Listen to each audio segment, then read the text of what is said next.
Night Bob school. Lazar, baby. Bob Lazar. We might be on a sofa for the next episode. That'll be fun. Yeah.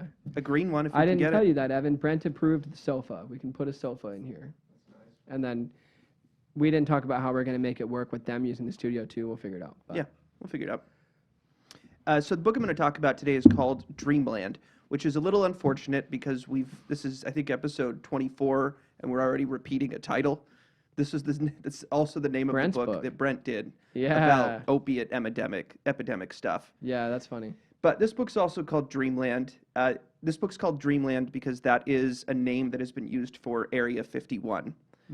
And Bob Lazar, if people aren't familiar with him at all, Bob Lazar is somebody who worked at Area 51, or more specifically, a subsite of Area 51 called S4 in Nevada in 1989. This is the first time that he's written it out in like a book format like this. Bob Lazar first came to my attention it was 18 or 19 when Rogan posted on Instagram something about a documentary that he had just seen. And that documentary was the one, it was made by Jeremy Corbell, and I think it's called Bob Lazar, Area 51 and Flying Saucers. So Rogan posted about that on Instagram and said that it was really good. And I watched the documentary, and I don't think it's a good documentary at all. Oh, okay. I don't like the way that it's made. Yeah, it was kind of cheesy, right? Yeah, it's so like there's so many like like the connections breaking out and like static on the screen, but they're doing it to just like make this feel like forbidden knowledge kind of stuff, and it's done in such a like it just like sort of cuts randomly into interviews and stuff, and there's this really weird voiceover by Mickey Rourke. He's an actor. I don't know if you've heard of him, but he's got a weird I can't remember who he is. he's got a weird gravelly voice. Anyway, I didn't like the documentary. I didn't So like it the way cheapens that it was. the information more than Yeah, yeah. I thought it was like enhances a bad way to deliver the stuff about Bob Lazar. Although I found the story of Bob Lazar really interesting and wanted to hear more about it. So not long after that, Rogan ended up having Bob Lazar and Jeremy Corbell, the director, on this show where Bob Lazar kind of told the story better there. But it's still like it still felt to me like the conversational like Rogan was trying to make that be like the ideal way to listen to Bob's story. He wanted it to be like really clearly laid out on there, but it didn't really work that way because Jeremy Corbell talks too much and Rogan keeps getting distracted and like asking questions that kind of take it off track. And Bob Lazar has a migraine in the middle of it, so he's like having a hard time focusing on certain things. Jeez. So that interview ended up being, I thought, not an ideal way to do it either. But Tom DeLonge, he's the frontman of Angels and Airwaves and Blink 182. He's the guy he's now running To the Stars Academy of Arts and Science. It's a big program involving a lot of like former CIA people, a lot of former government. Jacques Vallée is involved, and a lot of like really notable people in ufology are involved in To the Stars Academy of Arts and Science, which is attempting to bring disclosure in, but they're trying to do it in like kind of a weird way where they're trying to like put out fiction and nonfiction books that kind of the fiction is meant to like get people used to the ideas of some of the technologies that are real and do exist and that they'll be like more willing to show in the next 5 years depending on like how the public receives it. And one of the first books that they did was this one with Bob Lazar, Dreamland, which is his autobiography, his version of what exactly like what his life was, what led him to be there, what exactly he saw while he was there, at least what he's comfortable saying in this kind of format, because there's certain things that it seems like he sort of edges away from saying directly now because he's just feels the need to be more careful. So this is kind of thanks to Tom DeLonge for convincing Bob Lazar to write this out. And Bob Lazar even says at the end of the book here that he's considered doing something like this for years, but it wasn't until now that it was like in a project that made sense to him, and it was like a part of a bigger plan, and he thought that it would be helpful for him to put this out now. So let's get into This guy's the furthest thing from an attention seeker, Bob Lazar. he totally is. Yeah, and that is like one of the things that people like say about him in an attempt to discredit him is like, oh, this is just a loser nerd who wanted to make up some shit about aliens to get some attention. And it when you see him like on Rogan, he doesn't want to be there at all. He hates the attention of it. He says on Rogan, I fucking hate attention. People show up at my house and camp on my lawn. Please I don't want to talk to any of you. I just want to tell this story and then be on my way. Yeah. Because And he's been telling the same story for like 3 decades. Yeah. He just now put out a book where he's Yeah. like, fine, I'll fucking. Yeah, he first told Organize this the story in information for you. '89. So he's been, and like, there's been like a couple times since '89 where he has like done other interviews that he's like told the story again. But the last like few years has been a bit of an uptick for him since the Corbell documentary, Rogan, and now his book.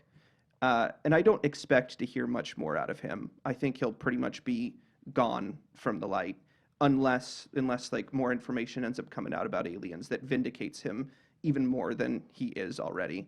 That's part of the reason he's been in the light recently, right? Yeah. Like he said, oh, there's this other element, da da da. And then everyone found out there really was. So he came out and did more interviews and was like, see, right? Wasn't there something like that? I wouldn't say it's the element thing.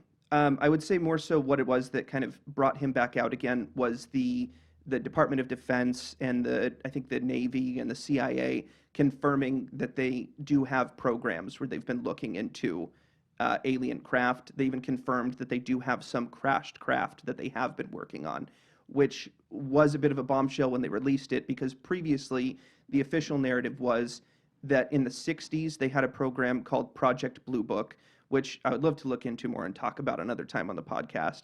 But that after Project Blue Book ended, they had no more interest in it. They decided that that was all fake. There was nothing to it, and they moved on. So that was the first time that they acknowledged, hey, we do have crashed craft, and we've been looking into it, which vindicates Bob a lot because, like, well, he said that they had crashed craft and that he was working on them. So it lines up with his story more, and I do think that's what brought it out more. Okay, nice. Also, the gimbal video and the Tic Tac video, which are a couple of recent videos where like there's actually a craft and you can see how it flies, and it flies exactly how Bob said they would operate. So those things ended up bringing him out more. I remember the Tic Tac video was a Tic Tac looking aircraft moving from the sky into the ocean faster than a frame on the camera. Yeah, it moved miles within the blink of an eye. Like the time, the distance seemed irrelevant to it. And was it the Navy that put that video out? Or that recorded that video?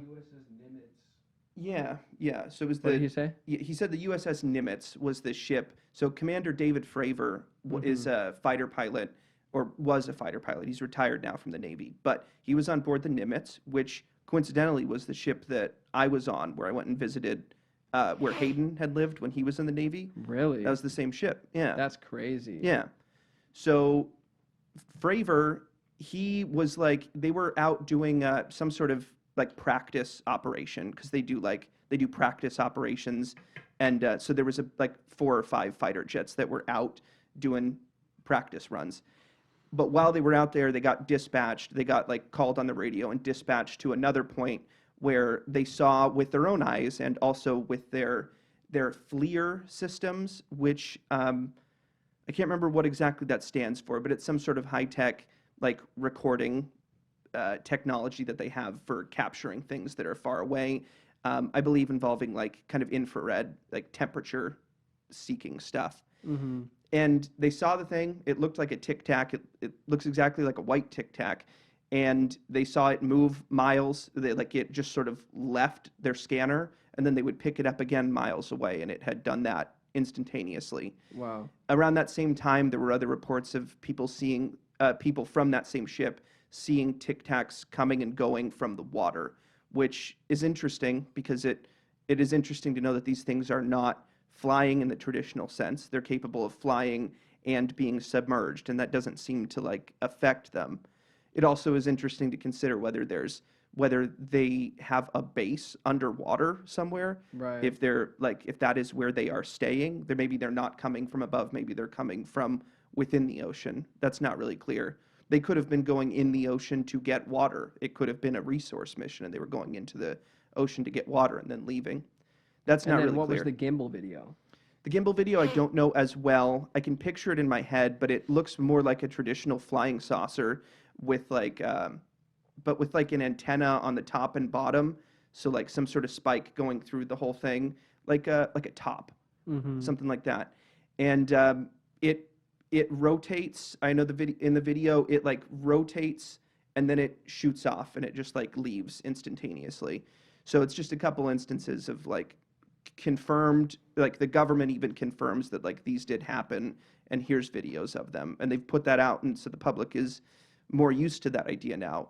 I'm sure there's many more videos that are not declassified that show things that are a lot crazier than that, but yeah, those were the two big ones that have like recently reignited UFO interest. Mm-hmm. And that's, I think, what brought Bob Lazar back into the limelight, and Cool. for the most part. So Bob was born in 1959. He was born in New York. Same year as our dad. That's true, yeah. Hmm. Bob, as a kid, was very interested in science. One of the kids that he like lived next to and played with a lot, his dad was a scientist, and so he would like had like real lab equipment that he and this other kid would play with. They got really into like fire and explosives and making rockets.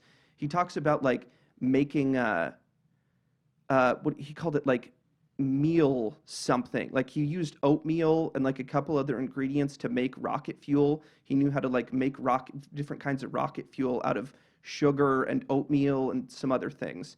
So he was making like kitchen rockets and he was firing them off. As a kid, he was also like subscribed to a bunch of science journals, and these seemed like really high end ones where they would have like actually instructions on how to build a Tesla coil, or like how to like build different sorts of reactors, and he would like build these things. He would get obsessed with it and build these things. He talked about like he was living in New York at the time, and there would be in certain neighborhoods there would be like broken down cars that nobody had any intention of ever coming and picking up. So instead, it just became like a scrap yard where people could go take parts off that car if they felt like it could be useful for whatever, or if they thought they could sell it. And he would like steal parts off of cars to like build things. So he was really science minded as a kid. He said that he even designed a type of jet to put onto his bicycle. That he had a jet powered bicycle as a kid that he had made himself. As an older teenager, his parents moved to California.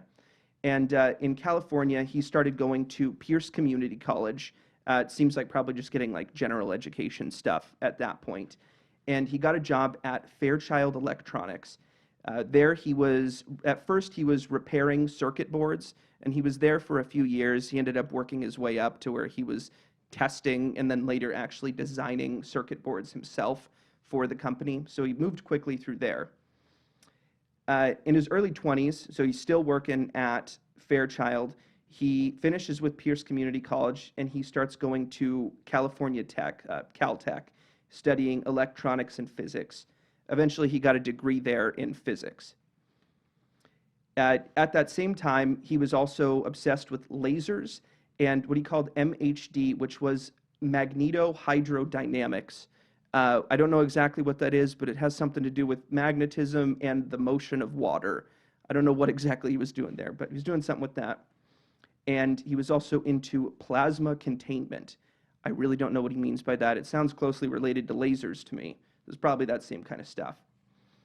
At that point in his life, he was really interested in explosives and propulsion, and in particular, he was hoping he could eventually be able to do work on like secretive weapon stuff, like new weapon technologies was what he wanted to get involved in. In 82, at this point, he'd be 23. He's getting bored of his work at Fairchild doing circuit board stuff, and he wants to get into bigger stuff. He sends out resumes to a few places, including Los Alamos National Lab, LANL. Los Alamos is it seems like it is a pretty secretive, like they do some secretive government stuff there. They do a lot of government contracting stuff, and they do some secret work there. but he was familiar with it because apparently they were involved with the Manhattan Project, which was the design of hydrogen bombs during World War II. So he was interested in working there. He sent a resume to them, didn't hear from them for months, but eventually they did send him a letter and asked him to do an interview. He got hired there, and he worked there for years. It sounds like he was working with lasers. Uh, I think he's a little bit vague about what he did there because I'm pretty sure what he did there is classified, so he couldn't say exactly what it is. But Los Alamos is a lab that has a particle accelerator that's a half-mile long. I don't know what exactly particle accelerators do, but I have no idea. some sort of half-mile long structure. He mentioned that there would be they would have like a group of bicycles on either end of it in case the scientists needed to go to the other end of the site because they'd have to send a particle through and then ride their bike down to go see what happened on the other side. They have to take a couple-minute bike ride across the place. While he's working at Los Alamos, they paid for him to continue his education, and he got his master's at MIT while he was working at Los Alamos. Oh, so the first physics was a bachelor's? Yes. Okay. That was a bachelor's degree, and then I don't know if that was in physics. It wasn't mentioned specifically, but he had some sort of master's degree that he got at MIT while he was there. He at this time he was married to his first wife Carol, and he was getting tired of the work he was doing at Los Alamos because it wasn't going the direction he wanted, and he wanted more freedom and more time to do other things. It seems like it was also a bit that he wanted money and that he wanted to do like more entrepreneur-y kind of things. So he left Los Alamos. He started Lazar Electronic Systems with his wife. What they were doing there was they were developing alpha radiation detection devices. I was talking to Dad about radiation recently. Alpha is one of 4 types of radiation that get put off, and so in particular, he was making some sort of Geiger counter for specifically alpha radiation. And at the same time, he was also running a photo development business. So people would take pictures, but this was before we had digital cameras. So at that time, you had to take your film to someone, have them develop it. So he ran a photo development business. And they also ran a place called Honeysuckle Ranch. Honeysuckle Ranch is a legal brothel in Nevada. They paid $1 million for it. He must have gotten paid fairly well at Los Alamos. They paid $1 million. They bought this, and he said that at the time they bought it, it was bringing in $100,000 a month. So it paid for itself within 10 months of him buying it for $1 million. That's crazy. But So who's they? Him and who? Him and Carol, his wife. Weird. Yeah. So weird. It was just, it sounds like it's just business. Like they didn't even think about it as a weird thing. He doesn't even, when he mentions it, he doesn't seem to mention it with any sort of like shame or acknowledgement that that's an unusual thing to be running. They were running a brothel though. Huh. They weren't, Carol was actually running like the day-to-day of it. Like she was managing it in some way. Weird. Very weird. Yeah. So they had a few different businesses that they had going on. And while he was, to cut back a little bit, while he was at Los Alamos, he built a jet car. So similar to the bicycle he made as a kid, he put a jet engine into a Honda Civic. And so he would drive this around Los Alamos, the city that they were in. He would drive it around, and like people could literally hear it from miles away. So he was like noteworthy around there as the guy that drove the crazy rocket car to work. And he would drive his jet engine Honda Civic to work every day, despite the fact that it was loud as fuck. You know what? Maybe he didn't always have the jet engine on, because I imagine it probably didn't. It probably wasn't exclusively that. Right. Because he does mention at one point. So he's noteworthy because of that. And one day he gets reached out to by the Los Alamos newspaper. I can't remember what they called it exactly, but the local newspaper reaches him. And they want to interview him about the car. And he mentions that like they drove it to a local high school and then they turned on the engine. So there must have been like sort of a separate engine as well. He says it must have been a slow news day because that ended up being on the front page the next week. So it was a front page article about him and his jet car. While he was working at Los Alamos, there's a guy named Edward Teller. He's a very famous physicist. He listed a bunch of his credentials and like the people that he worked with. He worked with Heisenberg, which I don't really know who Heisenberg is, except for the Besides fact Breaking that Bad. Breaking Bad references him as like a noteworthy Right. science name. But he's a noteworthy guy that I guess also was involved with the Manhattan Project and was involved with nuclear weapons development. Edward Teller was in town in Los Alamos, and he was going to be doing a talk somewhere. And Bob Lazar asked for work off to go to that presentation because they felt it would be like engaging for him. Mm-hmm. And he said there wasn't anything super important going on that day. So they let him go to it, and he showed up early to the place where they were going to be doing the talk. And he was like sitting, it sounds like it was a cafeteria-esque situation, and he was like sitting somewhere in this room, and he saw Edward Teller across the room reading the newspaper. He walked up to Edward Teller. He said that he didn't feel starstruck at all, but he felt like he needed to meet the guy. So he walked up to Edward Teller and introduced himself and was like, "Hey, I just really wanted to meet you. My name is Bob Lazar, and I admire your work," something like that. And he reached out his hand to shake, and Edward Teller like looked at him and then looked at the paper and looked up and was like, "Oh, you're the guy with the jet car." And he's like, "Yeah, I'm Bob Lazar."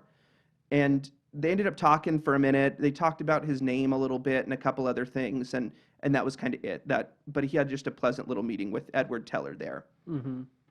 He spent, it seems like there's about a 5-year window between him working at Los Alamos and what would come to be him working at S4. And in that time, he was running all these businesses, so they were doing well financially. Also during this time, his wife, Carol, got pancreatic cancer, and she didn't tell him about it. She kept it a secret and never told him that she had pancreatic cancer. And he would like suspect things sometimes because like when she didn't know that he could see her, she would like whinge with pain sometimes and would like look ill, and he would ask her if she's okay, and she would always insist that she was, but he was suspicious of it. And apparently that went on for a couple months of like him being suspicious. And one day she waited until he left the house, and then she locked herself in the garage and turned the car on and killed herself that way instead of going out via pancreatic cancer. Jesus. Yeah. What the hell? And he never knew she had cancer until he found out until after she had killed herself. Whoa. During that time, so shortly after that, and he kind of views this as like, he kind of feels that Carol may have wanted this to happen. Like a year before that, Carol had hired a woman named Tracy at one of their photo operation locations. And after Carol died, he and Tracy ended up becoming involved. And he and Tracy ended up getting married. So within that period of time, his wife dies and he gets remarried to Tracy, his second wife. He says he's now like, I believe he's 29 at the time. He's my age. So at that time, he's feeling like he's wasted his talent, he's wasted his life, and he isn't being stimulated by that scientific part of him because he's been obsessed with that for so much of his life, and he doesn't feel like he's getting that itch scratched in terms of like developing technologies and doing that. So he wants to get back into science, even if it means that he's going to be making less money. He sends out a bunch of resumes and letters and cover letters to people, and he decides to, as a long shot, send one to Edward Teller and be like, "Hey, I'm Bob Lazar. We met that one time at that talk in Los Alamos. Remember my jet car?" And because of him sending that letter to Edward Teller recommends him to this company called EG&G. EG&G is a government contractor. The acronym is just 3 scientist names that I can't remember, but EG&G contacts him and wants to bring him out for an interview. They bring him out to a group interview. And at this point, he's living in Vegas. Him and Tracy are living in Vegas. So they bring him to a group interview with like several other scientists, and it feels pretty normal, although he feels like it doesn't go well for him. Despite that, he ends up getting a call a couple days later telling him that they felt he was overqualified for the role that they were interviewing him for, and they'd like to interview him again for another thing. They brought him in for a second interview, and in the second interview, he meets a man named Dennis. Dennis, he just says, reminds him of a boxer, like the dog, a boxer. I think that what he's saying is like the look on his face and like the jowliness of him made him look like a boxer. Hmm. And he's got a mustache. He's a very military guy, and he like always looks very serious. I imagine like someone that looks kind of like Ron Swanson, and like just Mm. always has a serious face on their Yeah. look on their face. He meets Dennis there, and they interview him, and it feels kind of like awkward and strange because Dennis like says almost nothing. Dennis is just there, like observing almost. After so after that second interview, he felt it went well, and he ends up getting a call, and they tell him that they may need to like bring him in for more questions or something like that if they were to move forward. They told him to be expecting a call. He gets a call from a woman named Nancy from EG&G. These calls, he gets more of these calls later, and they're always the same. This is Nancy from EG&G. It is now this time. You need to report for work at this time, and it would be like an hour from then. So he would have like 20 minutes. He would have like 20 minutes to get ready and then run out the door and get to McCarran Airport. So Nancy from EG&G calls for the first time, says you got to be at the airport in like 20 minutes. He gets to the airport. He tells Tracy, hey, I got to run. He gets to the airport. Dennis is there at the airport. He flies with just Dennis from McCarran Airport to nearby Groom Lake. Groom Lake is a lake that is in the Area 51 area.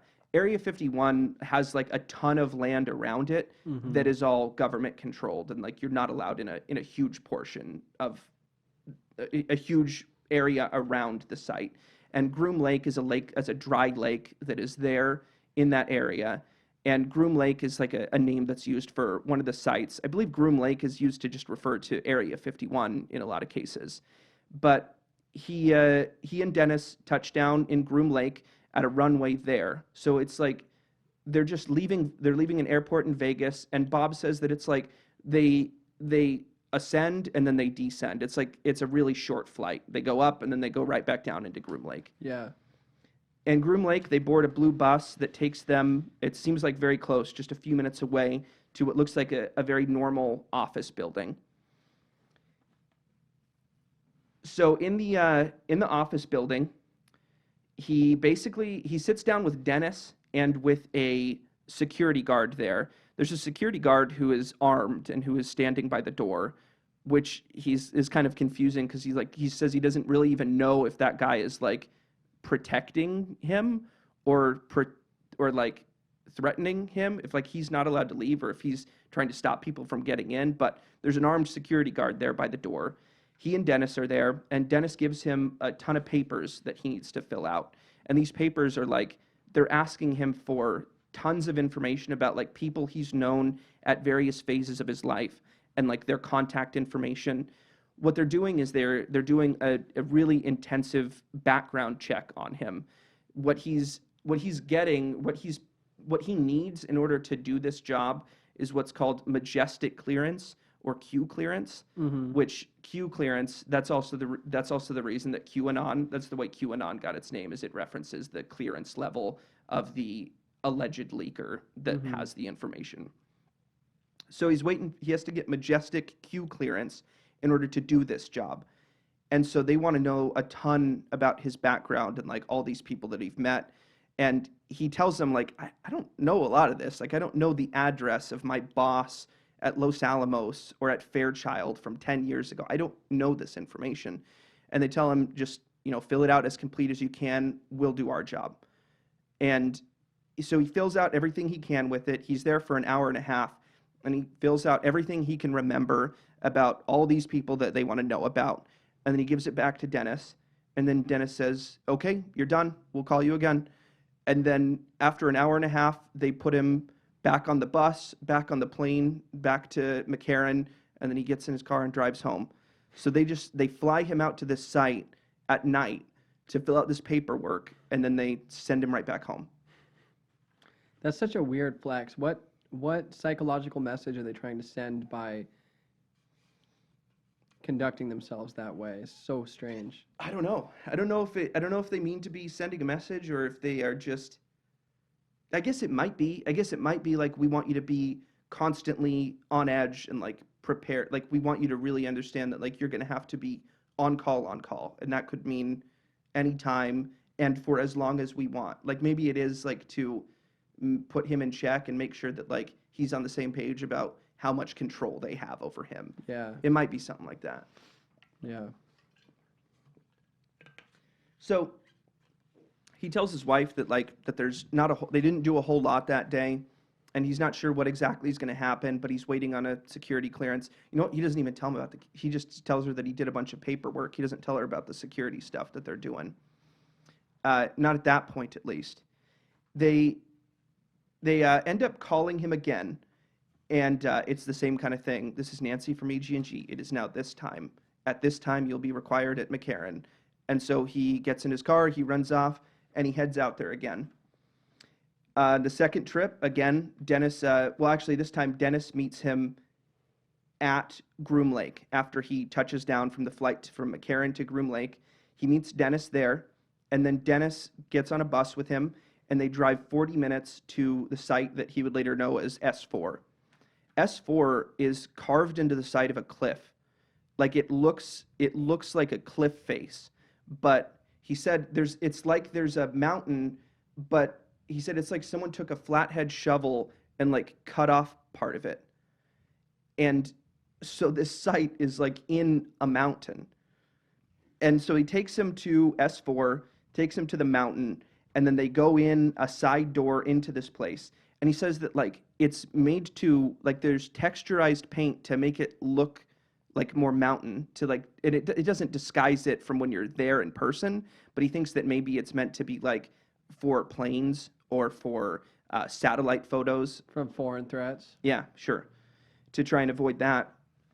So they go into S4, and he mentions that Russians are there. This is 89, and it's unusual that Russians would be there. We weren't friends at the time, but there More were tense Russians then than we are now. Yeah, by a lot. So in 89, the Russians are there, and they're like armed. There's Russian scientists there. There's also Russian guards there. So it seems at this point to be like an American and Russian cooperative project. We were cooperating with the Russians then. He also mentions that the place is extremely bare. There's like almost no decorations in the place. The only thing he mentions, the only decoration he ever saw is a poster with a UFO on it that says they're here. Like because it was usually the poster would be a flying saucer and it says the truth is out there, and instead there was a poster there that says they're here. Oh, interesting. Yeah. When he gets there, he goes through a couple of different waiting rooms, and he says that Dennis puts his hand on a scanner, and this scanner was not something that he had ever seen before. This wasn't something, as far as he knew, that existed. But he put his hand on the scanner, and apparently what this scanner does is it measures the exact shape and size of your bones to determine your identity, the same way a fingerprint uses like the exact texture and pattern of your finger to determine who you are. So your bones are as unique as your fingerprint is in that way. And they were using that technology as like a way to get in. So Dennis put his hand on the thing, a key card spits out, and he's able to use that to enter doors. He has Bob do the same thing, and Bob gets his key card. So Bob's like in the system, and he gets a key card out of this thing. This is interesting. The scanner thing I only mentioned because years later, Jeremy Corbell, who I don't like his documentary very much, but he has dug up a lot of really interesting stuff that corroborates Bob Lazar's story. And one thing he was able to dig up is he found like a couple of different samples of these things, and they were used in other high security bases in the United States around that same time.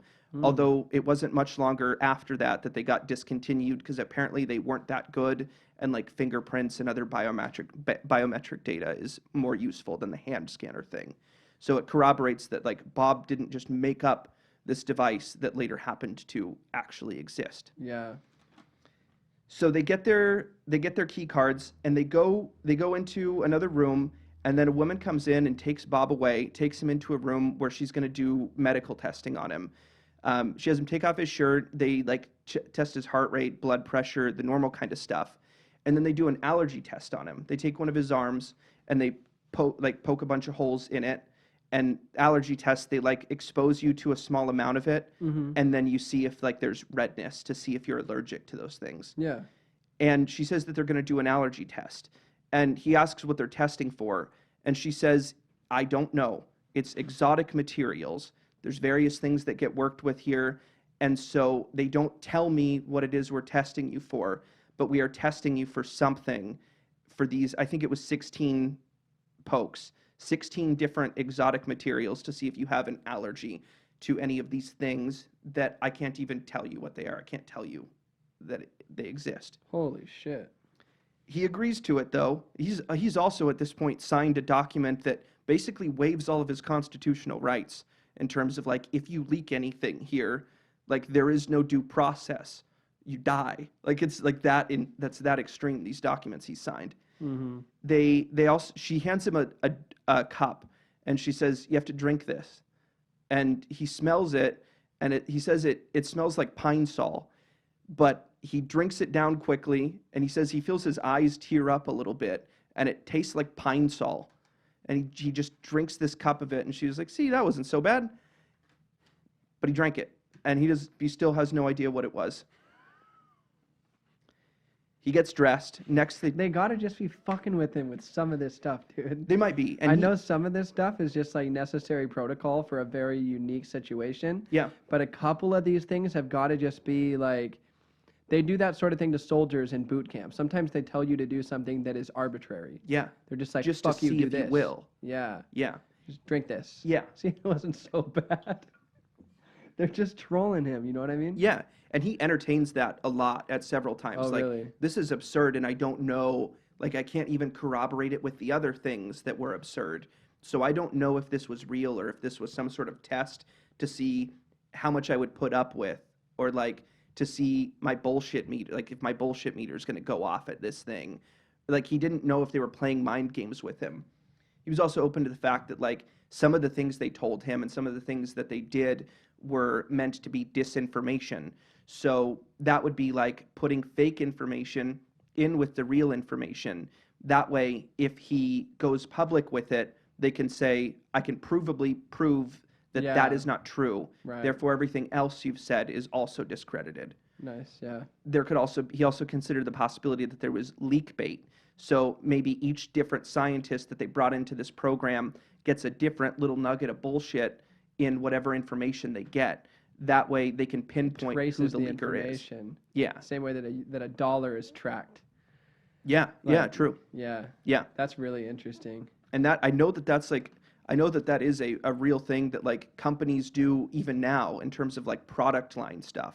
They will put out like fake information to certain people in an attempt to sniff out leakers when there's a leaky organization. God, that's so interesting. Yeah. And so he's always thinking about that, and he's always like, he's very hesitant to like say that he knows things because like, I don't know that because nothing I saw corroborated that. And this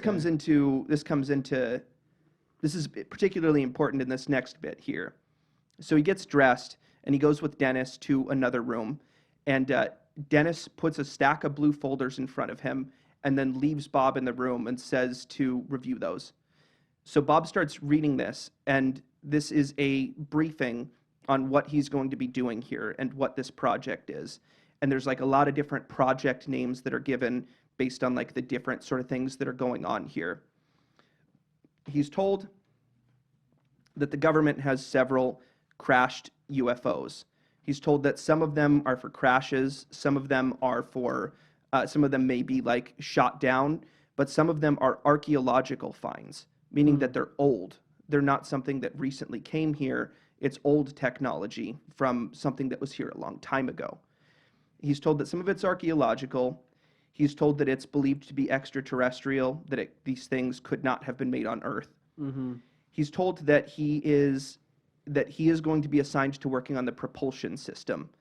And he's told some information about the propulsion system and what they know of how it operates and what it runs on, what it does. And he points out that like the information about the propulsion system that was in these folders was accurate as far as he could tell. There was no fake stuff in there for that.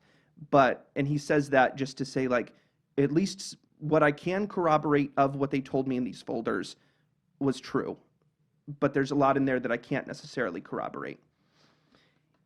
In the documents, it says that these beings that pilot these crafts come from Zeta Reticuli system, specifically ZR3, which means the third planet from the center of the solar system, Zeta Reticuli. The name Zeta Reticuli is interesting. It is a name of a solar system that you can see from the southern hemisphere. That name is a name given to it by humans in the 1700s. It was like a name given for a specific star, which says that either the aliens used our terminology or they were able to like figure out what we call that. what we call it based on what the aliens said about it.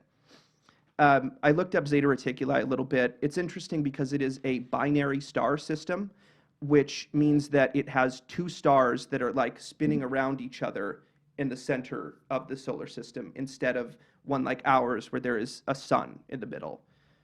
Although there is some that believe that our solar system used to be a binary star system and that those two have just combined since then into our sun, because that is what is eventually going to happen on Zeta Reticuli. Those two stars, they're spinning towards each other, and in millions of years or whatever, it's going to be different. It's going to be a single star place. That is interesting, though, that it's a binary star system, because it does imply that like the effects of gravity would be different there, which could mean that different sorts of things could happen in that sort of environment. So these documents say that the aliens come from Zeta Reticuli. Oh, also, I need to point out that Zeta Reticuli is also mentioned by Betty and Barney Hill. Betty and Barney Hill they're one of the most noteworthy alien abduction stories. They were a couple that were abducted in the 50s, and they had like tests done on them. It seems like they had eggs and sperm taken from them. And Betty Hill ended up having a conversation with one of the Zeta Reticulans, one of the grays. Like the Zeta Reticulans, they're the grays that we talk about. That's what it refers to. And he told her, this is where we come from, and he told her we refer to it as Zeta Reticuli. So he told Betty Hill that they came from Zeta Reticuli. Now, it could be, Bob says he had never heard of Betty and Barney Hill. He had never heard of Zeta Reticuli. So it could be that it could be that the government like put that information in there as leak bait or like a reference to Betty and Barney Hill. I don't know, but I tend to think that probably like they come from Zeta Reticuli. So what they said in his document corroborates what Grays told directly to Betty Hill in the 50s. Wow. There was also photos of a dead gray, and they were sort of morgue photos. When they like do an autopsy on a person and they do the T cut and then they like pull them open like this in order to look at the organs. It was a photo of a gray pulled open like that. But where you would expect to see organs, instead it was just all one stuff in there. It was one kind of mass that was all inside of the gray. Like a kind of torso brain? It doesn't even, it's not like described as though, it's a black and white photo, so it's not clear what color it is, but yeah, maybe it's like brain matter, but it's just all this, whatever it was inside of there, it was all one uniform stuff inside of the gray, which I think lends some credence to the idea that they may be some kind of drone, or they may not be a traditional biological organism in the way we think of it, because they don't seem to have the same kind of organs we do, if that photo is legitimate, which, again, is another point where he considers, like, I don't know if that was a true photo. I don't know what that was exactly. Yeah. But they showed him that. They also said that these aliens have been here for a long time and that they created us through a genetic program, that the Zeta Reticulans came here and they combined different genetic things and made some other primate that was here into what we are now, And so that they seeded us, or they found a planet where there was already some sort of biological stuff going on, and they made us in some way, which is a theory that we've talked about a lot of times in different contexts. Yeah. It mentioned that the program is very segregated. So they have these crafts, but Bob will be working specifically on the propulsion system. And in an attempt to make sure that information is kept on a need-to-know basis, he won't have any insight into what the team doing metallurgy, trying to figure out what is this thing made of, or the team that's working on the control system, or the team that's working on the exterior of the craft. He won't have any insight into those people because he will be working specifically on the propulsion. He'll have a partner, and he was only to discuss that with his partner. And the last thing I had written here was that Zeta Reticuli is 39 million light years from here.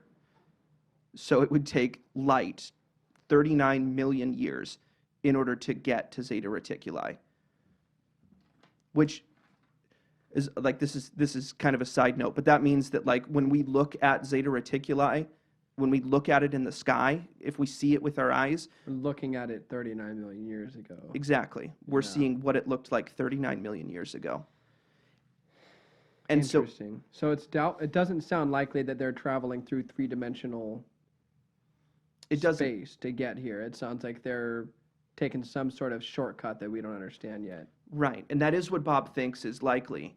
It is also plausible, let's say that they're traveling light speed, it's plausible that time isn't really a concern to them, that they don't care how long it's going to take to get anywhere. They just send out, if these are like non-biological beings, they could just send guys out. And it's like, I don't know, it'll take as long as it takes. What do you care? You live forever. It could be like Right. that. Right. So he read all these folders. He read these documents. Oh, and one more thing. There was allegedly an incident. He read that there was an incident with the propulsion system previously, and it alluded to the fact that it was such a serious incident that several scientists were not able to return to work. He read that as people died working on the propulsion system. Yeah. So he's pretty freaked out by all that, and he doesn't know, like, are they fucking with me? Is this a test? Am I supposed to call bullshit on some of this? Is this just to see how much I'll accept and like still go along with? Like, am I expected to, like, you don't question any of this and you go along with it? Or am I expected to question it? Like, what is the game here? Eventually, Dennis comes back into the room and takes him out. He doesn't even get a chance to read all of the folders, like, and he never got to see those folders again. So he had, like, it seems like an hour or something. He said that it wasn't even clear to him if he had been reading for 5 minutes or 5 hours. But he's in there for a little bit of time, and then Dennis takes him out of there and introduces him to his partner, a guy named Barry. Barry is really excited to meet him and remarks on the fact that, like, I can tell you're not one of the military guys. I can tell you're like a normal guy, and I'm so excited to have a new partner, because apparently it's been a while since he had a partner. And he talks to Barry a little bit about the partner situation. Barry can't say a lot, but from Barry's reaction, it does sound like probably the previous partner that he had got killed by some kind of test he was doing with the propulsion system. Right. Yeah. But Barry is really stoked, and he's like, Barry's excited to, like, Bob says that Barry grabbed me by the biceps and said, I'm so excited to show you this. And so then Barry takes him to their lab, and they're followed by a security guy who, like, stands right outside the door. This is like an ever-present thing. There's constantly armed security personnel that are either in the room watching them or just outside the room. If they have to go to the bathroom or they have any reason to go to any other room in the place, they are escorted into the bathroom. They are escorted into that room. Weird. They're very, very serious about security there. So Barry brings him in and shows him the propulsion system that he's going to be working on. So there's two main components of it. There's one thing he refers to as the emitter. The emitter it's something like this tall. It looks like a kitchen trash can. It's cylindrical, and it's a trash can shaped thing. and is open like a trash can is as well. And it is pewter. It's like dark gray. And when Bob talks about the material that these things are made of, he says it looks dark gray. It looks kind of like stainless steel, but it feels and seems somewhere in between metal and ceramic, although he leans maybe towards it being more likely metal, but it's like a material that he's not exactly familiar with, or an alloy that he's not exactly familiar with. So there's the emitter, and then the other thing is it's a dome. It looks like, imagine half a basketball. It's about that size. So it's half a basketball sitting on the table on top of a plate. The plate is the same diameter as the dome that it sits on. So the dome acts as kind of a lid for the thing. And this he refers to as the reactor. When you take the dome off of the plate, under the plate, on the plate, there is what he refers to as a tower. It's about 6 inches tall, and it sits on the plate when you take the dome out. The tower has a cap on it. When you take the cap out, that's where the fuel goes. The fuel is something that he had never seen before. It's a little gray. He refers to it. I've never totally gotten what he meant, but he says it's like a triangular disc, and I'm not sure exactly what he meant by that. The pictures that I've seen of like what seem to be intended to be depictions of what Bob saw, I see cone shapes a lot. So it's something like a cone, if not exactly a cone. It might be like more pyramidy, something like that. But that's where the fuel goes. So what Barry does is he's like, watch this, man. And he takes the cap off, he puts the fuel source in, he puts the cap back on, and then he puts the dome back on top of the plate.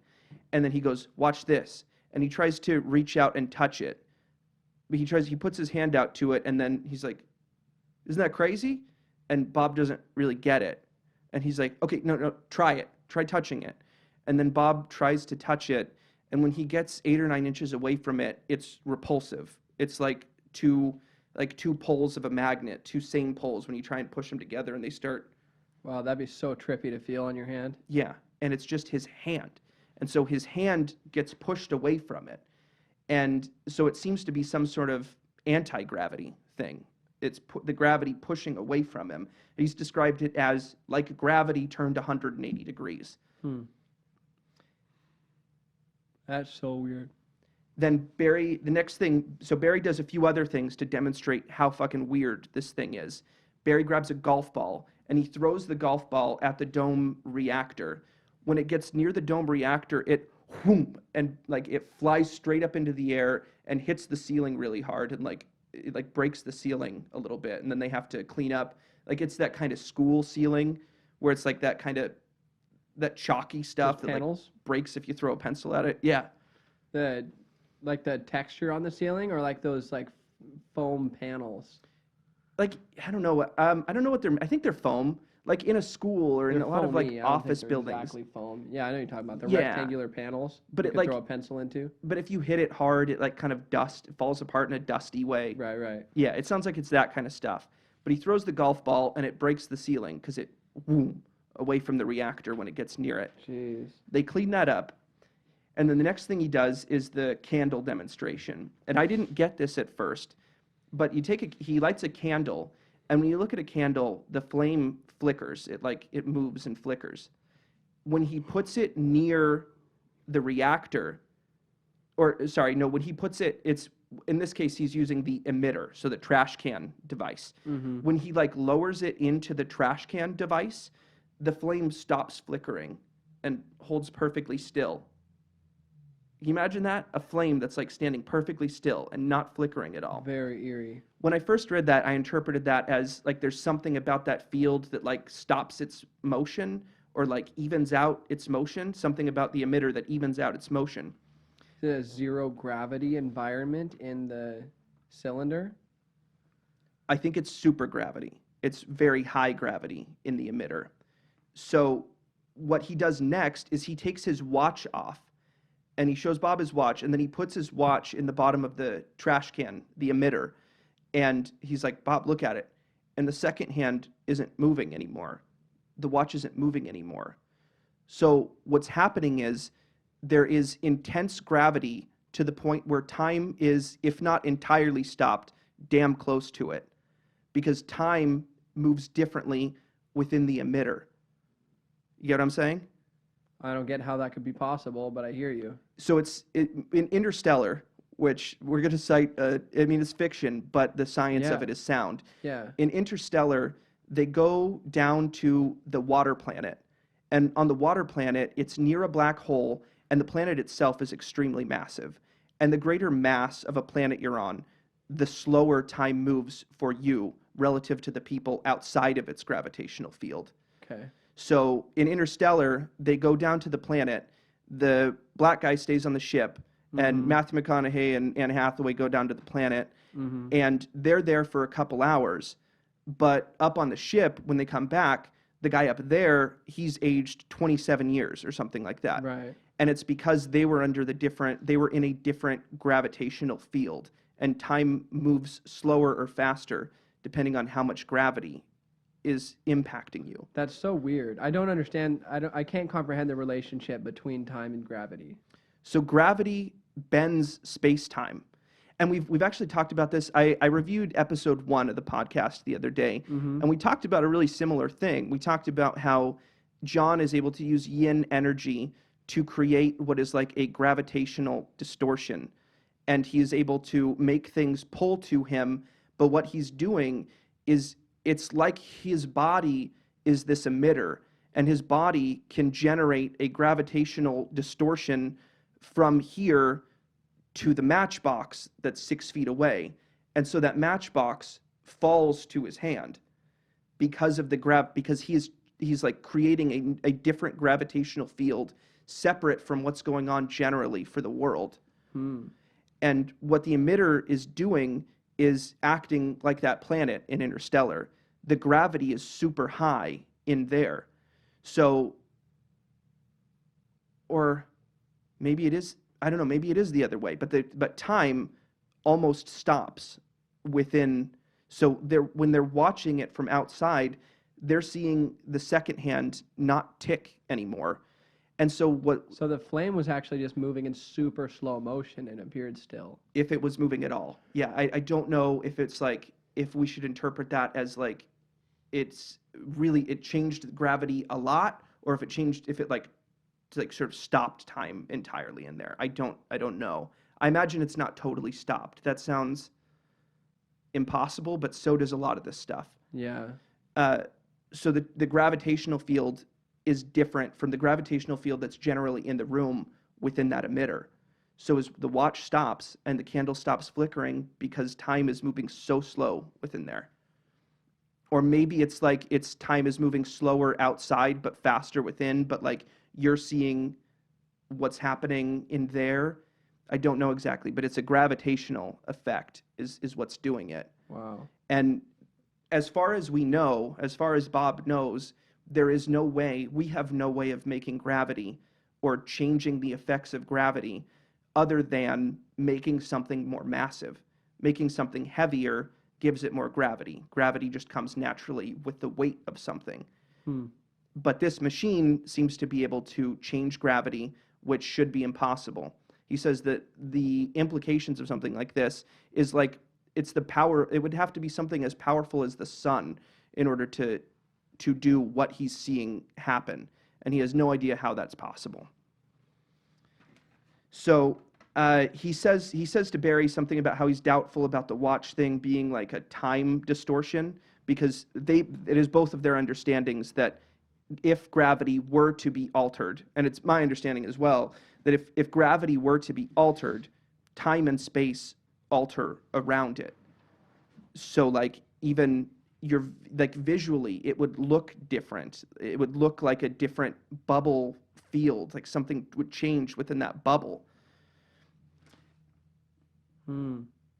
Barry, in response to that, and I don't exactly get what Bob meant by this, but Barry takes his watch out of it and he says, look at the bottom center of the can.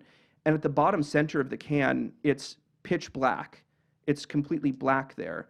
And Bob's reaction to that is like, oh, holy shit, that means that it is bending light and space in that point.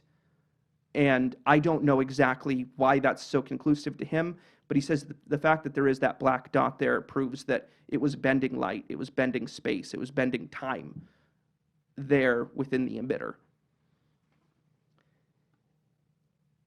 There was Bob also gets really fixated, and he kind of acknowledges that, like, I feel like I spent too much of my time working on this, focused on this one aspect of it, but it was completely efficient. Whatever reaction was going on was 100% efficient. Traditionally, anything we do with physics, any machinery we use, it has some heat loss. Like any machine running, there's going to be some heat loss. And even our most efficient things that we can do, they still have at least 15% energy loss. And that's typically comes across in heat or sound, or I don't know what else, but heat or sound.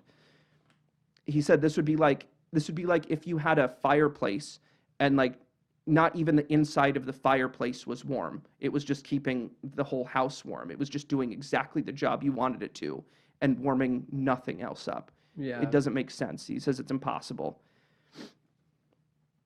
There is also, on one of the pieces, there is a little bit of damage to suggest that someone may have tried cutting into this thing with a plasma torch at some point, because that's the only human tool he can think of that could possibly make a dent in what he's seeing. And he speculates that may have been the incident, like that whatever, when someone tried to cut into this may have been the incident that ended up killing somebody. So it sounds like this trip was like a night trip as well. Like it started at nighttime. So it's like morning now, and he spent all night with Barry. He said science-gasming about like how fucking crazy what they're looking at is and how impossible it is. And then eventually Dennis comes in and says, okay, you're done. And then gets him out of there, gets him back to the airport and back home again. So weird. So at this point, Bob is like a temp. He's waiting on his security clearance in order to be able to work there full time. But he's right now on just an on-call basis while they look into getting him the clearance that he needs to work there. Barry lives there. And he thinks that like Barry has gotten like a little bit weird because like Barry won't even tell him. Bob asks him like, how long have you been working on this? And Barry says he's not allowed to tell him that. He's not allowed to tell him like anything. But he lives out at the base and he's been working on this for quite a while, I guess. So he leaves, and he knows that like this is going to be how it is for a while, that he's going to be like on call like this, and some of these businesses he doesn't know how they're going to run exactly, but he tells Tracy kind of what the situation is, that there is a background check going on, and that he's going to be like on call like this, and that he's going to need her to be running the photo business, more or less, as whenever he's gone, at least. And she has another job, but like they figure out how to make it work. But she's going to run the photo business, and she's not really upset about it. She seems very understanding. She says that she knows that like this is whatever it is important work that he's doing, and she's okay with it. And sounds like she does have a social life. She's taking flight lessons at this point, so she's okay. And she says she's not thrilled about it, but we'll do what we have to do. So she's very cool about it in that way. He gets a call again. It seems like these calls are every few days at this point. The third trip out there, he again meets Dennis at Groom Lake. They take him out to S4, but instead of taking him in the same door they did before, they take him around to the front of the cliff face, and there they have a hangar door open, like a garage door. So he goes into the hangar and he sees the UFO that he's working on for the first time. It's about 50 feet across, about 20 to 25 feet tall. It is made of the same material, that same pewter metal ceramic stuff that the reactor and the emitter are made of. And he says that it looks like a traditional flying saucer. It looks something like a soup bowl turned upside down with another soup bowl on top of it. He says there's no like landing gear. It just seems to be sitting there. And Dennis walks him by it, and he says, I did what I think anyone would do, and as I walked by it, reached out my hand and like ran my hand across it. And he said that immediately there was a guard that was right behind him that angrily yelled at him, "Hands off!" Like, told him he's not allowed to touch it. And he said, he's like, "God, what the heck was that reaction? And did I actually just hear a gun cock?" He's like unsure about that, but he thinks that they cocked a gun when he did that. They're gonna fucking kill him. It's a good environment to work in. Right. Yeah, and that's such a frustration for him while he's there. The fact that everything is so segregated that it's like the antithesis of how anyone would be doing science. Right. Like he has like over the course of weeks that he is on this sort of schedule where whenever they feel like calling him out there, he goes out there every couple days and he works with Barry for a while, and then they say, "Okay, you're done now, leave." And it's however long they feel like having him be there. And it sounds like they get frustrated with it because they're like not making a lot of progress. And he talks about sort of like the discomfort of like not knowing what exactly to say about what they're doing or what progress they're making, and like not wanting to lie about it and like not, like make it sound bigger than it is, like what they're doing bigger than it is, because then they're going to be fucked later when they don't deliver on it. So it's like it just sucks trying to communicate about it. And he tells Dennis that like they need to like that this isn't like you've given me a weird engine and I need to figure out how this works with a car. It's like you've given me a weird thing and I don't even know what the car is. Like I don't know what anything else, what any other parts of this machine are. And they like constantly bring this up to Dennis that like this would be so much easier if you could give us some access to the rest of this and like how this is all how this fits into the rest of it. And eventually he says that it does feel like maybe he's getting through to Dennis about that idea. One thing that they are working on at this point is they try and analyze the fuel source and what exactly that is, this little cone that they have. They analyze it, and what they do is they run a test on it to basically try and figure out what are the elements that make this thing up. They figure this is some sort of alloy of elements. It comes back with nothing. And what they end up finding out is the reason for that is it is not a known element. It's not an element that we know about. On the periodic table, each element is numbered by the amount of protons that element has. I think hydrogen is number 1. It has 1 proton, so the nucleus is a neutron and a proton, and in most cases there is 1 electron that spins around it, typically the same amount of electrons to protons. They end up finding out that this thing has 115 protons, which puts it outside of the scope of our periodic table, because our periodic table was up to like 105 or something like this. So they find out that whatever this is, it is an isotope of an element with 115 protons. And my understanding of an isotope, and I'm going out on a limb here a little bit, I might be a little bit off about this, but my understanding of an isotope is that it's about how many neutrons that atom has. So oftentimes the amount of neutrons is the same as the amount of protons. But it can have, because neutrons are like a neutrally charged particle, it can have different amounts of it and still be the same atomic number because it still has the same amount of protons, and that's what determines the atomic number. So this thing is element 115. And element 115, it's kind of become an interesting way that people both argue to Bob's credit and against Bob's credit. And I think both are not legitimate. Because some people will say, well, Bob said that there was element 115. And since Bob said that there was element 115, we have made an element in a lab with 115 protons. So if you look at the periodic table now, element 115 is on there, and it's called moscovium. But what that is, like, it falls apart immediately. It's highly unstable, and they can make a couple atoms of it, but they disintegrate within under a second. They immediately stop existing because they're unstable. So people will say, I hear Rogan say this a lot. Rogan will say, well, they found the element, like, since then they found element 115, so that's to his credit. But it's not really, because they haven't found what he said existed. Yeah. They haven't found the stable solid version of it that he was working with at the time. Right. Instead, they've made atoms that fall apart immediately. It's like not really anything that you can do anything with. Yeah. And the fact that he suggested there would be an element 115 isn't all that interesting because sure, there probably, like if we keep going this way, there Eventually. probably will be. So it's not really to his credit. But also people, notably Mick West on the H3 podcast, he said that the fact that since then we've made element 115 and we see now that it's something that falls apart immediately. So, obviously he's lying because it doesn't match what he said it was.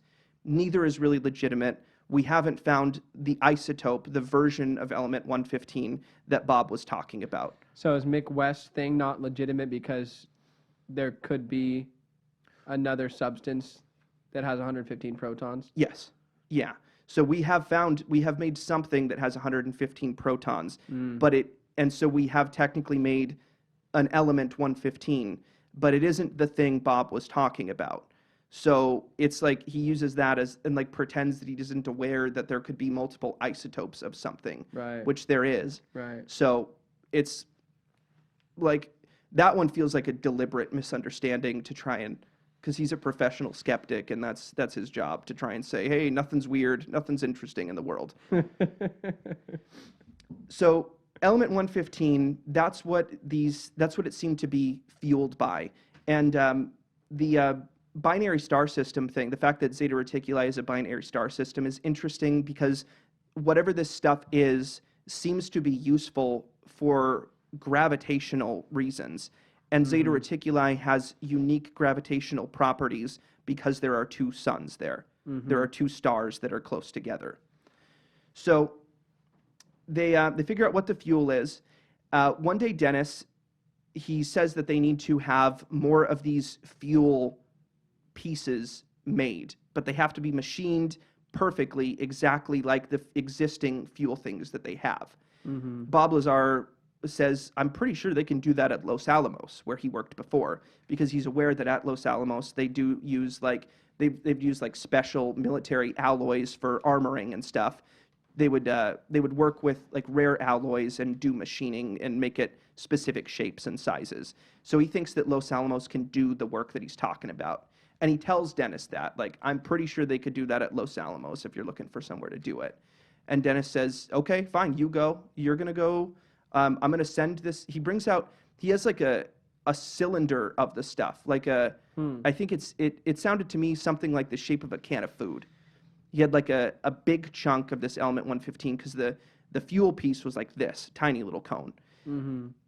So he says, I'm going to send this ahead. I'm sending you out to Los Alamos. You'll go there and you'll explain what exactly we need to do. I'll send them the schematics, but like you'll be there to oversee this. So he has Bob, because of Bob's experience at Los Alamos in the past, go out there with them and tell them what to do. Yeah. So he goes to Los Alamos with the element 115, which they give a fake name for. They call it LA 1000, and they say that what this is an armor-related thing, and we need to make it the specific shape for a test we're doing. Don't ask questions. Yeah.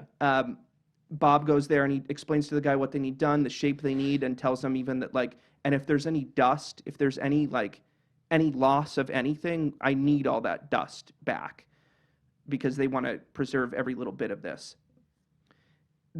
At this point, something that is a little bit controversial happens, and Bob has never, and I'm piecing together like exactly what happened here from what Bob has implied and what Rogan has implied Bob told him in private, and what George Knapp, who we'll get to him a little bit later, George Knapp has said that Bob did. At this point at Los Alamos, Bob stole some of the element 115. Bob got some of the element 115 and took it home, and apparently somehow was able to pull that off in a convincing way at Los Alamos. And like, I don't know how he pulled it off. Maybe he called it waste or something like that. But he got some of the element 115 out of there at that time. Crazy. And that has caused him problems later in life, the fact that he did that and has implied Right. that he did it. So, but they get it done, they get the fuel done, and they go back to the lab, and Dennis is happy with that. and he hopes that they can use that, like the fact that Dennis is happy with the work they did, in order to maybe get rid of some of the segregation with like all the other, like maybe Yeah. talk to the other scientists, or like, can we see how this thing fits with the rest of it? At this point, there's a bit of a lull in the work. Like it gets slower for a while, and he'll go like a little bit longer, 5 days or something, without getting called out there. And a couple times he got called out there, the reactor and emitter were not in the room, and instead they were just like working more theoretically on stuff. Mm-hmm. The the outside of his house at this point, there has been guys like parked just down the street, and they seem to be watching him. And Tracy brings this up to him, like, what the heck's up with these guys? And he tells her, like, oh, that's probably about the security clearance stuff. Like, it's probably that in depth of a process, and they're like they're watching the house. So he's a little bit spooked by that. There's a couple characters I need to introduce. He has a friend named Gene, and Gene is a guy that he did some photo work for and ended up becoming friends with him after that. Gene works in real estate, and Gene also had some interest in the UFO topic. Gene saw an interview on TV in LA with George Knapp and John Lear. George Knapp is still a very relevant person. George Knapp is an investigative journalist in Las Vegas, and he was doing an interview with John Lear. John Lear is the son of, I can't remember his dad's name, but his father was a part of a company, Lear Jets. Lear Jets was like a leader in jet technology at some point. John Lear is his son, and John Lear also works on planes, but also is a huge UFO believer. And George Knapp, a few months before this interview, had started like getting interested in the Area 51 topic, because he was a popular investigative journalist in the area, and he got interested in the UFO topic because he thought that he could figure out what was going on with it. Mm-hmm. So he did this interview with John Lear, and Gene Huff, local person, he decides to just reach out to John Lear and be like, and he finds John Lear's phone number and calls John Lear directly, and eventually like actually gets to have a conversation with John Lear, and he tells him about how he's interested in the UFO topic too. And John Lear is excited because he needs real estate work done. And they basically like make a deal. They become friends, but they're like, he's also doing business for him and getting paid with like getting to watch UFO tapes that John has access to. So Gene is like hangs out with John and like does work for John, but also like just to get UFO stuff. Yeah. So they're friends, and they trade UFO information. So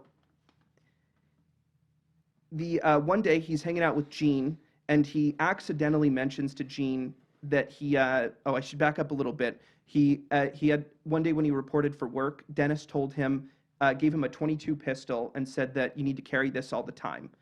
And around this same time, the Russians disappeared. The Russians weren't around the base anymore. There seemed to have been a falling out with the Russians. They were no longer working together. Russians are out of the base, and now Bob needs to carry a gun all the time. That's so creepy. So creepy. Bob does have a couple of guns. He's interested in explosions and weapons and stuff. He has a .44 Magnum long barrel, which is like a really big revolver with a long barrel, and an Uzi. And he tells the guy that he's got those. He tells Dennis that he's got those guns, so he's fine. He doesn't need those. He'll carry a different gun. And Dennis is like, all right, fine. Okay, you're good. One day he goes to, he's hanging out with Gene, and he tells Gene that, like, he mentions that he needs to get his guns registered for work. And he, like, feels bad about that because, like, Gene knows that he works at Area 51, but Gene also knows that, like, I'm not going to ask you questions about any of that stuff. And so Bob accidentally says that he has to get his guns registered, but Gene just doesn't poke about it. Dennis shows up at his house and says, come on. He shows up at Bob's house one day, and he says, come on, we need to go to the police station. They go to the police station, and they bring his 2 guns, and they go there to get registered. At one point, Bob gets left in a room alone for a minute, and then Dennis comes out with a police officer, and the police officer says to him, this guy? Why the hell would the Russians want to kill this guy? Now that seems that seems like something said to scare him. Like, I don't know if maybe the cop just like slipped, maybe, and like he like, shouldn't have said that, and maybe that actually was what Dennis said to him. But it kind of feels like Dennis told him, "Hey, say some scary shit about how the Russians want to kill him." Like that seems more likely to me. But Yeah, I don't know. Man, that's really strange. yeah, yeah. So he carries his guns with him, and apparently that's because it might be the Russians might show up. At this point, Tracy is no longer enjoying doing the photo stuff, and she wants to be out of that. They know a couple that's interested in getting involved in some kind of business, and so they have a meeting with this couple at their place over dinner, and they're talking about potentially selling them their photo operation.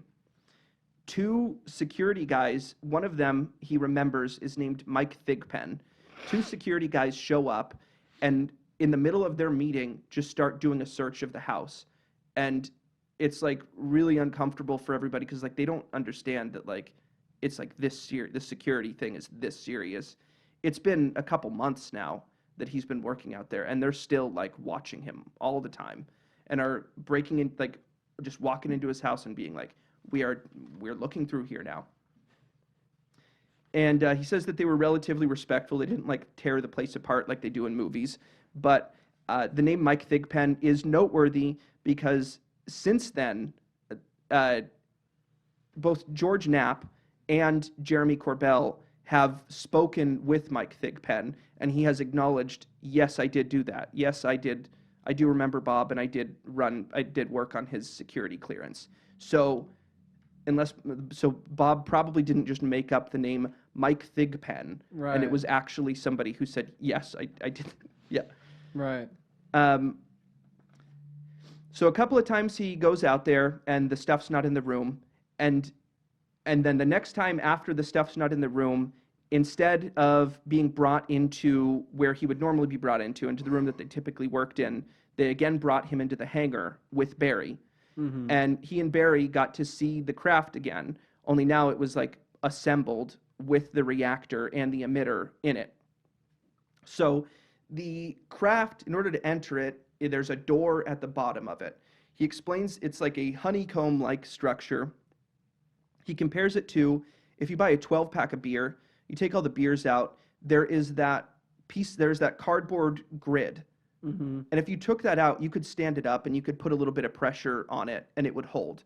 But if you were to put it on its side, it collapses immediately. He said the doorways worked like that, and that was like the only thing that he could totally understand from how the ship worked, is that the door was like a collapsing honeycomb kind of shape thing. And so he'd open it that way, and then he climbed up into it, and he was able to enter the craft. The craft has 3 levels. On the bottom level, there was 3 chairs. He says there's no right angles anywhere in the craft. Everything is rounded. Everything has like soft edges and soft corners.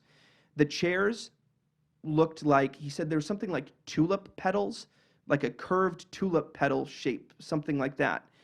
And he says that this ship was clearly designed for something that was like 3 feet tall. He had to like, it was like kind of on his hands and knees, like crawling through it, like a chimp, like that. And he was able to go up to the second story. So he was able to open the second door and go up to the second floor of it. On the second floor, that's where the reactor sat, the dome. It just sat on the ground in there. What's interesting about the reactor and the emitter is that they are not connected to each other in any way. They just have to be close enough to each other to function. Like there's a field kind of connection between them. So it's a wireless connection between the two things. The reactor sits on the floor in the second level, and apparently from there is able to send power to the emitters. And the emitter is on the bottom of the ship. So he's not allowed access to the third floor, although he says on the third floor he's pretty sure what it is the pilot place. Like that's where it's actually operated. He said there was no windows, there was no screens anywhere in the place. The only thing that would kind of pass as a screen is there was like an archway at one point in the ship, and that archway seemed like it was a like transparent material, something like glass. Like it might have been something like smart glass that we use. So he's not able to go up to the third floor, but he's just really stoked that he's able to like go into it and see what he was allowed to see of it.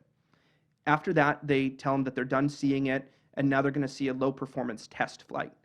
So Barry and Bob, they go outside to another spot, and eventually they get the ship over there, and the craft, when it takes off, it makes a hissing sound, and he says there was like a blue corona discharge, so like a blue glow just below it, and it makes a hissing sound as it starts to take off.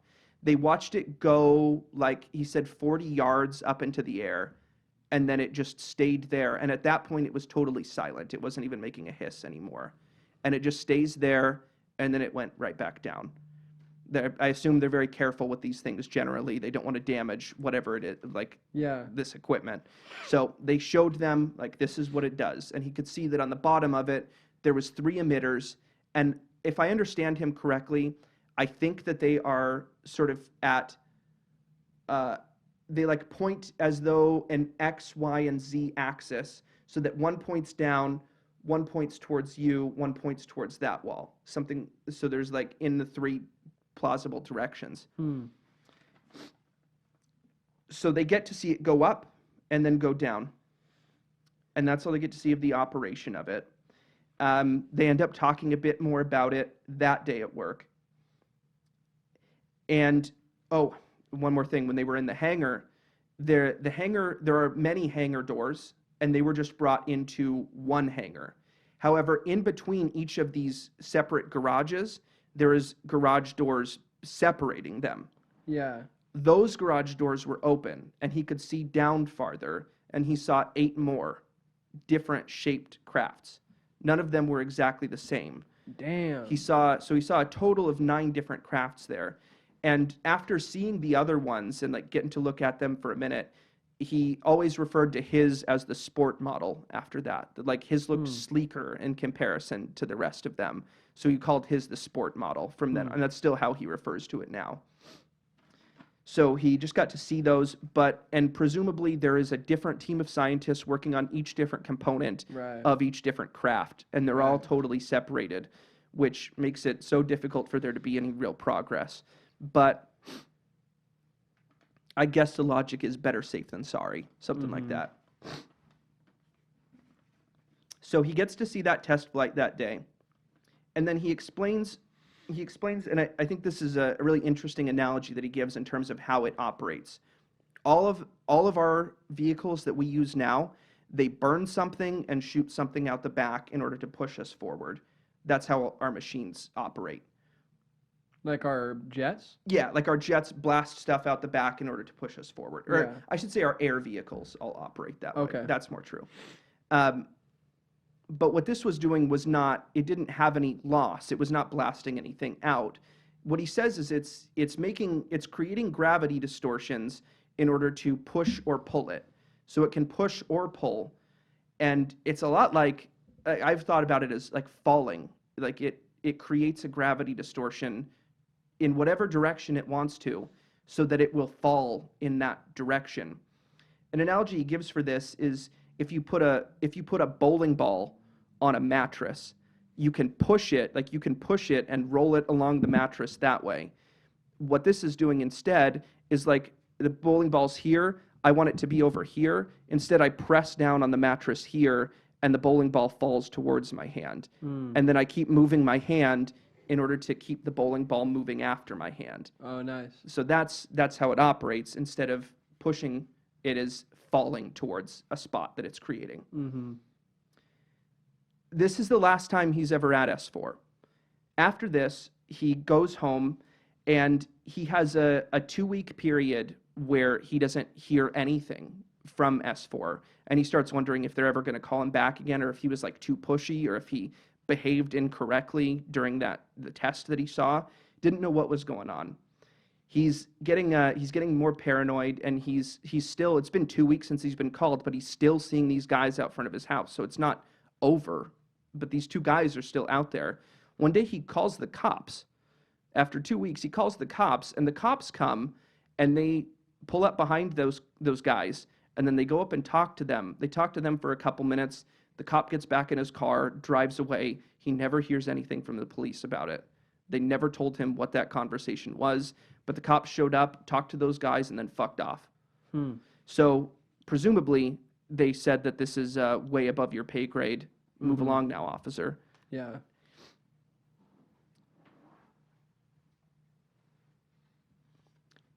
At this point, he's getting followed constantly. These guys are like, they'll drive after him wherever he's going. They'll drive after him. He tells a story of at least one day where like they drive, he like tries to lose them, like slowing down before a yellow light and then like running the red, and they just run the red. They don't give a shit. They are openly following him. They don't care about even trying to hide it at all. He mentions one day being at the gym with a friend, and he remembered that previously his car had gotten like unlocked, and he always locks his car. And so this time before he went into the gym, he said to his workout buddy, "My door's locked, right?" And he's like, yeah, it's locked. I see it. When they came out of the gym, his doors were open, and sitting on his guns had been removed from where he had his Uzi, I think, or maybe it was the 44 in his glove box, and they had taken it out and put it on the seat, left the doors open as just like a message to him. I don't know. So creepy. So creepy. And his friend freaks out about it too. At this point, he's getting really scared that he's like in danger. Oh, he got one paycheck from them. Their paycheck was $958.11 from the Department of Naval Intelligence. And that was all he ever got paid by these guys. $958.11. Really? Yep. He decides that he's getting afraid that like something's going to happen to him, and he's done working there. I'm not going to work there anymore, so I need to protect myself. And so he decides to start telling people in order to protect himself, because he figures if I tell people, then it's like if they kill me, at least we know that they killed me for this reason. At least people know. He tells his buddy Gene, who's excited about it. He tells Tracy, his wife, and it like explains things to her. Things make a lot more sense to her. And he tells John Lear of Lear Jets. And John Lear is very excited about it, because John Lear is a believer who hasn't had a lot of like personal experiences with it. So he's like blown away to hear about what's going on there. One day, shortly after he had told Gene, he was doing a bit with Gene, because he told Gene about what was going on out there, and then Gene's like, I'm going to do some research into this shit. And then the next time he meets with Gene, Gene tells him, okay, what I found is there's a couple of organizations in particular that focus on this stuff. There's MUFON, which we've talked about and we submitted something to, which is the Mutual UFO Network. It's a way to track UFO stuff, UFO sightings. And there's also one called CUFON, CUFON, the Canadian UFO Network. They did a goof where like they started calling each other GUFON and BUFON for Bob UFO Network and Gene UFO Network. The next day after they had that conversation, Bob called Gene, and Bob left a message on Gene's answering machine saying, he said, "Hey, GUFON, this is BUFON. Just wanted to let you know those photos are ready for you." And then 45 minutes later, two like men in black show up at his house and walk him into his kitchen and ask him, who are GUFON and BUFON? And they interrogate him about GUFON and BUFON. And he explains like, oh, that's nothing. It's just a bit that like, it doesn't mean anything. They're just silly names that me and my friend made up. And apparently that is good enough for them, or at least they pretend that is good enough for them. I don't know if they're aware of MUFON and QFON, if like they get the reference that they're making, but he says it seems to be good enough for them. In order to make sure that his friends believe him, he takes Gene, John, Tracy, and a couple other people that he leaves unnamed here. He's careful in this book. There's a lot of names that he has named in the past that he chooses not to name here, because every time he names one of these people, like their lives get ruined. And he feels like a big part of the reason he hates the attention of it is he wants to be really careful, because like other people's lives have been ruined by their association with him or by information that he has told them. They've lost their security clearances, they've lost jobs, they've lost a lot of opportunities, and he feels guilty about that. So he doesn't name certain names. But Gene, John, Tracy, him, and a couple other people, they decide to go out to the edge of the test site so the closest they can get to it without being on government property, because he knows that on Wednesdays, when the traffic is lowest, just before nightfall, that's when they do the high performance tests, when they do the like wilder shit. So he takes them out there. They drive out there in a Winnebago. I think there's 6 of them, and they see the lights eventually. They sit there for a minute, and then they see the lights. And Jeremy Corbell has spoken with everybody that was there, and he says they all agree on exactly what they saw. And they saw a UFO with an orange glow under it come out, and they saw it like zip and stop and zip and stop, and they saw it like just doing that like across the sky a few times. And then it was doing what they said was like a staircase maneuver, just up, right, up, but it was like there was no start or stop. It was just boom, boom. It was just immediately it stopped on a dime. Yeah. And they discussed the fact that like that a human could not survive that. He said that like at the bare minimum they were going 700. They were going 700 miles an hour at least. And to stop suddenly, if a human was in there, it would be as though a human hit a wall at 700. But isn't there a different gravitational field? Yes. Yes, that's probably the reason that they're not. There's probably the reason that. That's probably the reason is that there's the gravitational thing. But at least with traditional logic, in terms of like how a craft like that would work, Yeah. the person would be splattered against the wall inside of there. Right. Yeah.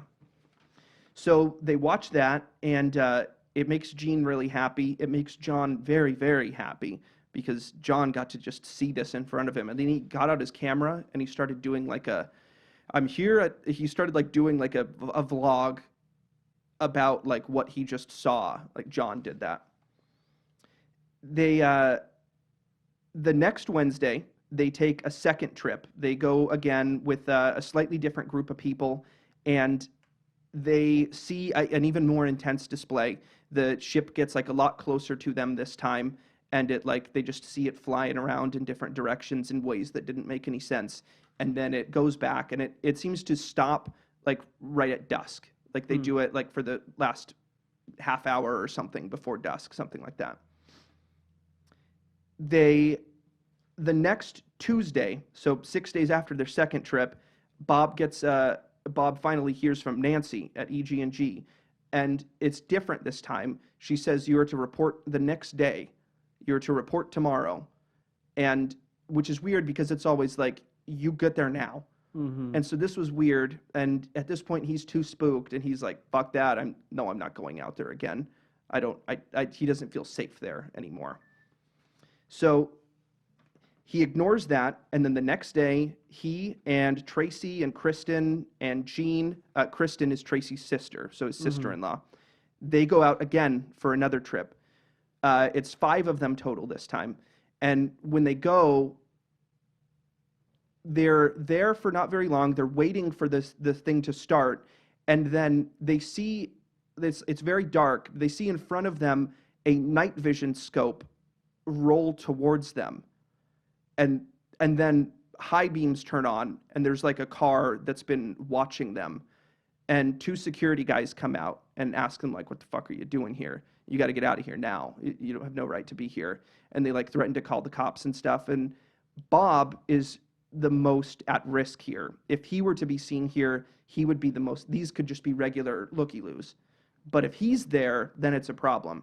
So Bob hides in the bushes, and the 4 of them get in the car and they start driving off, and he waits until the security car like gets far enough away, and then he like runs in the bushes, like tries to stay as low as he can to get back to the car.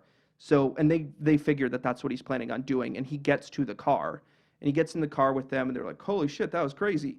They drive for a couple minutes, and then they run into another car, and it's more security people, and they stop them, and they look in the car, and they say, "There's 5 of you. Our security guys just said that 4 people were in a car and left there. Why is there 5 of you?" And they were like, "Well, they must have been mistaken." And they're like, "No, we don't think so. I want your IDs, all 5 of them." And they take the IDs, and then they come back a few minutes later, and they say that they're going to, they threaten them in some way, and they say that they're going to have the car towed. And Kristen is a law student, and she does some legal kung fu, and tells them like, you have the right to hold us for 1 hour. If you tow our car, there's going to be you're going to have to explain that in court. And they leave for a couple minutes, and then they come back and they give them their IDs back, and they don't tow them, but they hand Bob back his ID, and he motions over to the site and he says, "Guess they know you out there." And then they let them go. But he acknowledged to Bob, "Guess they know you out there." So the next day, Dude, Bob- Bob would be shitting his pants. yeah. The next day, Bob gets a call from Dennis, and Dennis says, "I'm going to be at your house in 25 minutes." And Bob says, "Okay, I'll be here." Dennis shows up at his house 25 minutes later. Bob opens the door.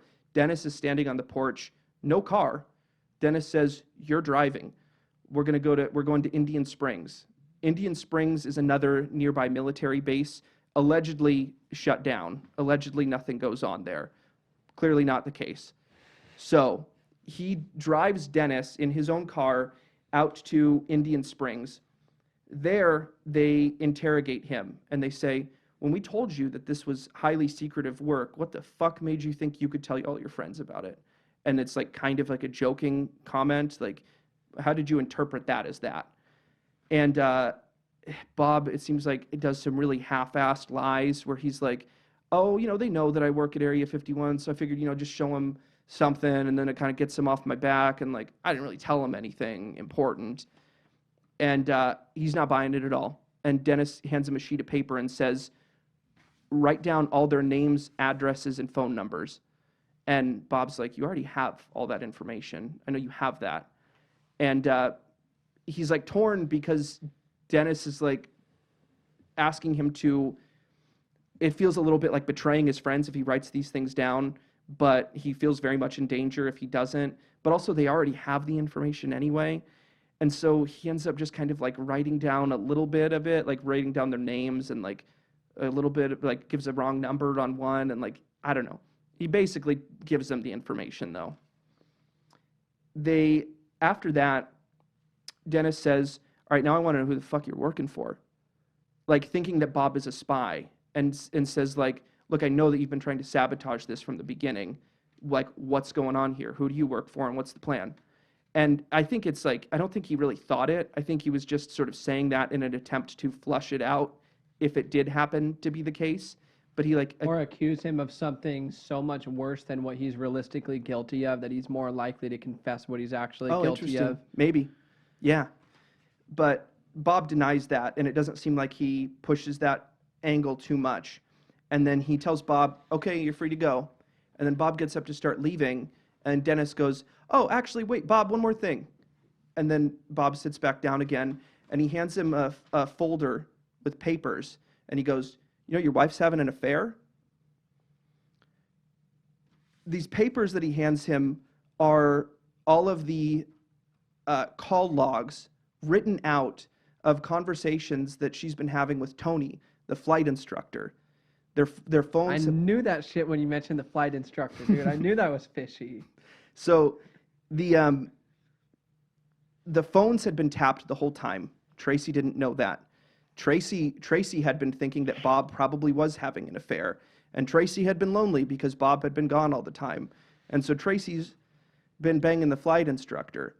And that was the whole reason that he had been sort of blocked out of things. The reason they like stopped calling him out was because they knew that like probably this guy's going to find out his wife is having an affair soon. And you don't know how that's going to affect a person exactly. But it is a concern in terms of like them being a good employee and them being a functional employee. So they were waiting to see how that situation played out. He got spooked during that and started acting out in the ways that he did. But it turned out that it was always about Tracy and the fact that she was cheating on him. So they gave him those logs, and he at first says like, "No, you guys are making shit up." And he's like, "Here's the logs, here." And Bob's like, "I don't want them." And he's like, "No, please, keep them. They're yours." And like pretends to be being nice, like pretends he's being a bro.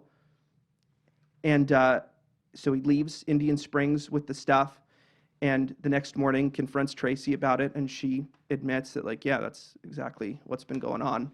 And I thought that you were having an affair, and and like kind of blames him a bit too because he's been absent and all that. And so he calls her on that. After that, like a week later, he is driving on the highway, and a car like is acting as though it wants to race him, and it's like pulling up next to him and stuff. And what he did was he did like a trick on the car, and he attempted to like get off on the get off and exit off of the highway and to try and lose that car. That car aggressively drove on the shoulder after him, like drove on the shoulder of that and followed him and shot at his car and ended up hitting his back left tire, like shot a hole in his tire. So he limped along home, but someone shot at him on the highway. He just drove home the flat tire? Yeah. Jesus. Yeah. But someone shot at him on the highway. Then he talks to John Lear, and John Lear says, honestly, man, I think you should just go wider with the information. I know George Knapp. I trust him. Let's just get him involved.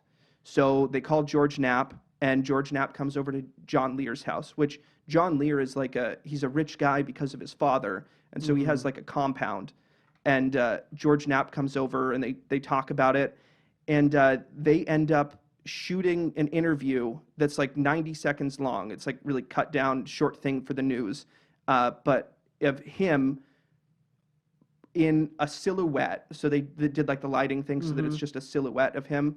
But he like explains a bit of. I remember that interview. Yeah, so he explains a bit of what he's doing out there, and he picks his pseudonym that he wants to go by. He goes by Dennis on the news. Nice. Yeah, he goes by Dennis, and the day after that airs, Dennis calls him and says, Bob, do you have any idea what we're going to do to you now?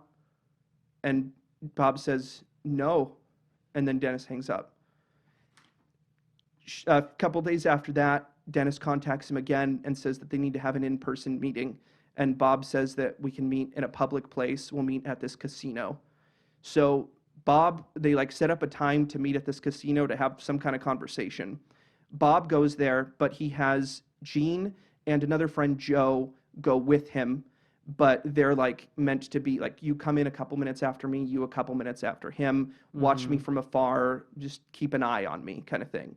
So he gets there early, and eventually he does see Dennis walk in, and Dennis walks right past him over to another man that was also like kind of a spooky looking guy. He walks over to another guy that apparently has also been there.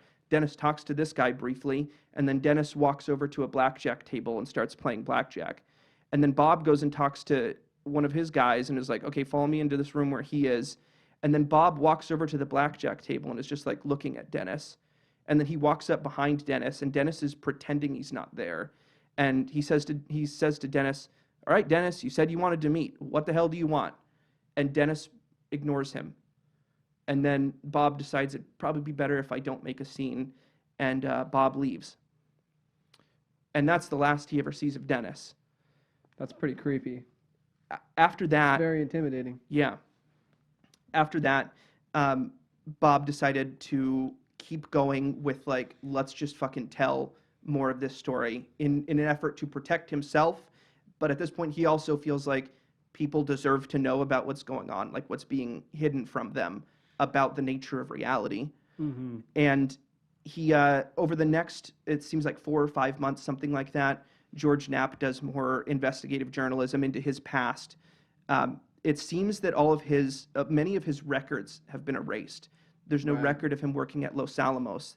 There's no record of him at MIT or at Caltech.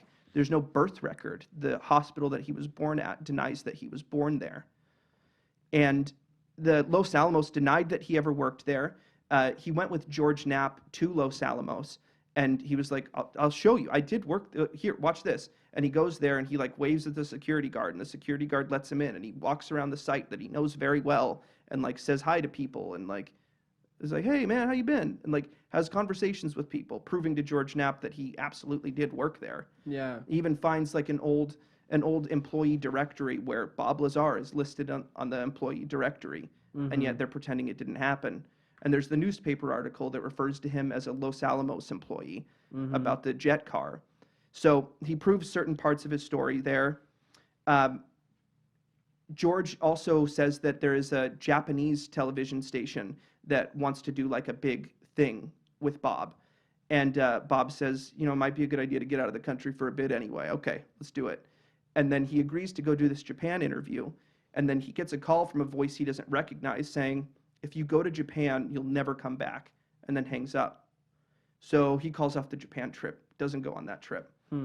But he does a series, he does more stuff with George, including like actually openly saying who he is and giving more of the story. George Knapp ends up doing like a 5-part series on Bob Lazar and on Area 51 that apparently is still the most popular Vegas news story that's ever been done.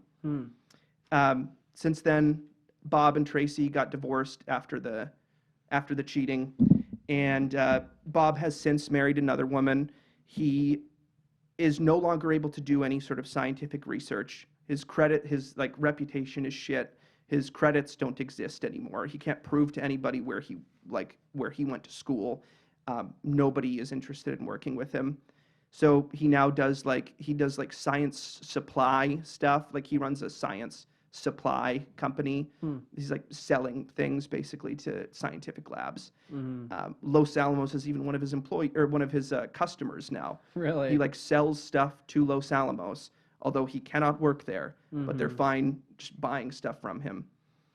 And he would now like to live in obscurity as much as possible, but things have kind of pulled him back into the limelight, as we talked about earlier. Wow. Crazy thing the guy went through, though. Wow, what a life. Yeah. I don't think... What is To the Stars Academy up to now? I haven't been following him super closely. Easy, as far as you know, easing the public into information about UFOs? Yeah. I mean, I know they're doing I know they've got a couple documentary series on the History Network where they're telling stuff about UFOs, telling stuff about what's going on with To the Stars Academy. Like they do have a documentary series. I know that there's been books, there's a series of Secret Machines books. One is it's so weird. They've got They put those out? Huh? They put those out? Yeah. Interesting. So they have like a series of fiction stories that are about alien technology, but they're also releasing like nonfiction books about what Tom DeLonge is saying is like the true history of this. It seems Tom DeLonge's belief is that we are some sort of project of a different society that like is in control of us in some way. Yeah. But yeah, what's the point of the project? How do we win the game? It's their project. It's their project. I know. But like, so what should we do? You know what I mean? With our lives, if that's the case. Yeah. I read a different book that I haven't talked about on here called Gods of Eden that is also about the idea that we may be a product of a different, what it refers to as a custodian species that like manages us. And what that book had to say about like, what do we do about that if that is the case? Is he says that like we would need to be prepared to, he says that like it wouldn't be a matter of fighting them. He doesn't believe that we could fight them, but he thinks that we could be ready to have some kind of conversation to negotiate our freedom, or like some sort of, instead of us being slaves, how about you be like a mob that we owe a significant cut to, but we I don't like some sort of negotiate some sort of better deal. Tom DeLonge, I feel like, has also kind of alluded to the idea that we may be getting closer to being able to deal with them. It's possible that nuclear explosions are something that actually like can deal with their technology. Like maybe because like things have seemed to ramp up since we invented nukes, and it may be that nukes are actually a threat to them, which I don't think is outside of the realm of possibility because according to John Chang, dark matter is like dense gravity, something like that, and it's yin, and yang is solar fire or nuclear fusion, as scientists would call it. So it's like the power of the sun, a hydrogen bomb. So it might be that like hydrogen explosions are what can counteract gravity. I'm too in the weeds there. The The camera's about to die. The camera's about to die. But do you have any other questions? No.